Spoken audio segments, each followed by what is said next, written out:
మాధులత గారు, ఇప్పుడు కేసులు నమోదు చేయడానికి వెళ్తున్నారు పోలీస్ స్టేషన్కి తాడిపత్రి మహిళలు, ఎలా ఫేస్ చేయబోతున్నారు? That's the most craziest Tadipatri మహిళా మహారాణులకి, పతివ్రతలకి మనస్ఫూర్తిగా శిరస్సు వంచి నమస్కరిస్తున్నాను.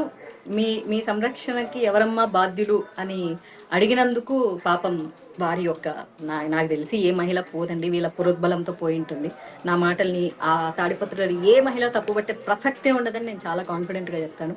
పొలిటికల్ ప్రెజర్స్ వల్ల పాపం పెట్టడానికి పోయింటారు, అంతకు తప్ప ఏమీ లేదు. సో ఇన్ కేస్ పోయింటే కనుక ఆ మహిళా మహారాణులకు ధన్యవాదాలు. అమ్మా, మీరు గనక కేసులు పెడితే ఇలాంటివి మరో 100 వీడియోలు చేస్తాను, మరో 100 కేసులు పెట్టడానికి సిద్ధంగా ఉండండి.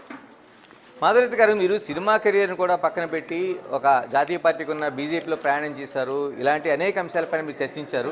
ఇప్పుడు జరిగింది అంటే మీరు టోటల్గా చెప్తున్నది ఓవరాల్గా జరిగిన సిచ్యువేషన్ని మహిళల్ని అలర్ట్ చేయడం కోసం నేను చెప్పిన ఒక వీడియో అని చెప్తున్నారు. ఎందుకు మీ పార్టీ నుంచి మీరు చెప్తున్నట్లుగా ఎందుకు సపోర్ట్ రావట్లేదు అసలు? రాదండి. అదే ఏదో అంటారు, మన బంగారం మంచిదైతే మనం ఎందుకు ఏడవడం అని చెప్పేసి ఎప్పుడు రాదు. కాబట్టి నేను ఎప్పుడు నాకు పార్టీ నాకు కుడి పక్కన ఉంటుంది, లేకపోతే మహిళా సంఘాలు నాకు ఎడం పక్కన ఉంటాయి అని చెప్పేసి నేను ఆశపడి ఎప్పుడు ముందడుగు వేయను. మాధవీలత అనే నాకు నా మనసులో ఏమనిపిస్తే ఇది కరెక్ట్, ఇది ధర్మం అనిపిస్తే నేను ఆ మార్గంలో వెళ్తున్నానే తప్ప నాకు ఇంకెవరో సపోర్ట్ వస్తారని కదా. I'm one women with more courage.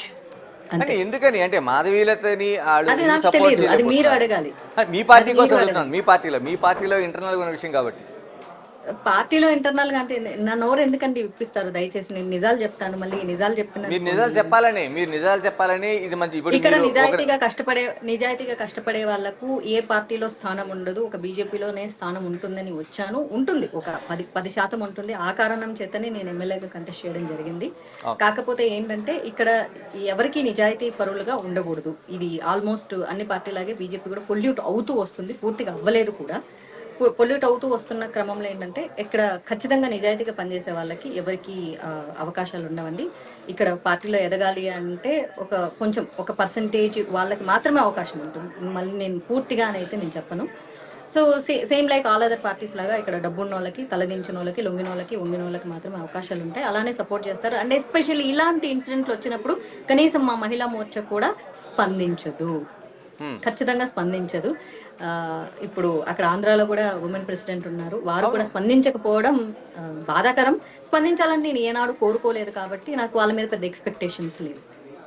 ఎందుకని అంత గ్యాప్ ఎందుకు వచ్చింది మీకు పార్టీకి? ఇప్పుడు అమిత్ షా దగ్గర నుంచి మనకి ప్రధాని మోదీ వరకు నాకే కాదండి, ఏ మహిళకు అన్యాయం జరిగినా సరే బీజేపీలో ఎవరు మాట్లాడరు. మీరు చూడండి, ఓకే, ఏ మహిళకు అన్యాయం జరిగినా కూడా ఎవ్వరు మాట్లాడరు. కాకపోతే వెల్ నోన్ ఫేసెస్ గా ఉన్నప్పుడు, ఇప్పుడు నాలాగో ఇంకో ఒకరిద్దరిలాగో ఎవరో వెల్ నోన్ ఫేస్లు ఉంటారు కాబట్టి మీడియా ఫోకస్ చేయడం జరుగుతుంది. ఇక మిగిలిన వాళ్ళకి మా గురించే పట్టించుకోవట్లేదంటే మిగిలిన వాళ్ళ గురించి పట్టించుకుంటారు అన్నది అది నష్టం కదండి పార్టీకి. అంటే మహిళా అధ్యక్షురాలకు పురంధేశ్వరి ఉన్నారు, మీకు ఆ రాష్ట్రంలో మహిళల సమస్యలు, బీజేపీలో వాళ్ళకి నాయకులకు వచ్చే సమస్యల్ని పట్టించుకోకపోతే పార్టీకి నష్టం కదా.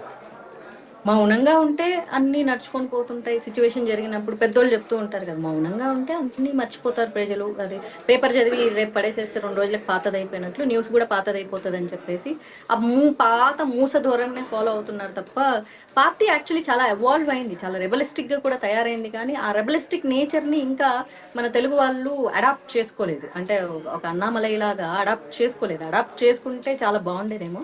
Very unfortunate. ఇక నాలాంటి వాళ్ళు స్వయం కార్యకర్తలుగా ముందుకు వస్తారు. యాక్చువల్లీ స్వయం కార్యకర్త అన్న పేరే లేదు, స్వయం సేవకులు ఉన్నారు తప్ప స్వయం కార్యకర్త లేరు. కానీ అందుకే నేను బీజేపీకి స్వయం కార్యకర్తగా కూడా ప్రకటించుకున్నాను అనమాట. కాబట్టి వాళ్ళు ఉన్నా లేకపోయినా నేను పార్టీ కోసం పనిచేయాలనుకున్నా కాబట్టి నేను పనిచేస్తున్నాను, అంతే.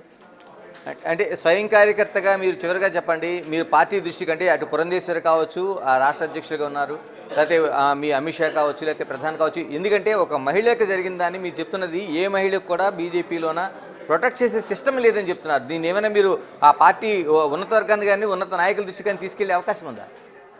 నేను తీసుకెళ్ళానండి. ఇప్పుడు మీ దృష్టికి ఎవరు తీసుకొచ్చారు? ఫోర్త్ పిల్లర్ అయిన మీడియాకే తెలిసినప్పుడు, ఫోర్త్ పిల్లర్ అయిన మీడియానే ఆయన మాటలన్నీ విన్నప్పుడు, మీరే చెప్తున్నారు చాలా మంది స్పందించారు దీని మీద. ఆంధ్రాలో కొంతమంది కొంతమంది బీజేపీ లీడర్స్ స్పందించారన్నప్పుడు, మరి ఇంతమందికి తెలిసినప్పుడు మరి అందరికీ తెలియదా అండి? పొద్దున్న లేస్తే ఎవరు ఏం మాట్లాడారు, ఎవరు ఏం విన్నారన్నదే కదా అధికారంలో ఉన్నటువంటి నాయకులు వినేది. విన్నప్పుడు సహజంగా వాళ్ళే స్పందించాలి. ఇప్పుడు నేను పోయి ఒక లెటర్ పట్టుకొని వెళ్ళి అడుక్కుంటే అది ఇంకా నేను పార్టీలో పనిచేస్తున్నట్లు ఎలా అవుతుంది? నేను అడుక్కునే స్థితి ఏంటి? ఎవరో ఎవరికీ తెలియనటువంటి ఓ కార్యకర్తకి ఇట్లా అన్యాయం జరిగింది అంటే వాళ్ళు వెళ్ళి అడిగితే కూడా తప్పేం లేదు. కానీ ఇప్పుడు ప్రపంచమంతా కోడై కూసేలాగా నిద్ర లేచిన దగ్గర నుంచి ఈ రోజు మీడియా అంతా ఇంత విచ్చలవిడిగా మాట్లాడుతున్నప్పుడు బీజేపీ పెద్దలకి ఎవరికైతే ఉందో వాళ్ళకి చెవులు బూతులు వస్తాయి కానీ చెవులు మూసుకుపోయాయా లేకపోతే కళ్ళు రైట్ మూసుకుపోయాయా అండి? వినిపిస్తూనే ఉంది కదా. కాబట్టి నేను ఎవరి దగ్గరికి ఎలాంటి అప్పీల్ ఇంతకు ముందు తీసుకెళ్లలేదు. ఇంతకు ముందు ఒంటరిగానే పోరాడాను, ఇప్పుడు పోరాడాను. వాళ్ళు కలిసి వచ్చి సపోర్ట్ చేశారనుకో చాలా సంతోషం. ఈ అమ్మాయి మా పార్టీకి సంబంధించిన అమ్మాయే కాదనుకో నేను స్వయం కార్యకర్తగా ఉండిపోతాను. అవును ఈ అమ్మాయి మా పార్టీకి సంబంధించిన అమ్మాయి అనుకున్నారనుకో సంతోషం. రాకపోతే ఏం పర్వాలేదు, అంతే. Right thank you.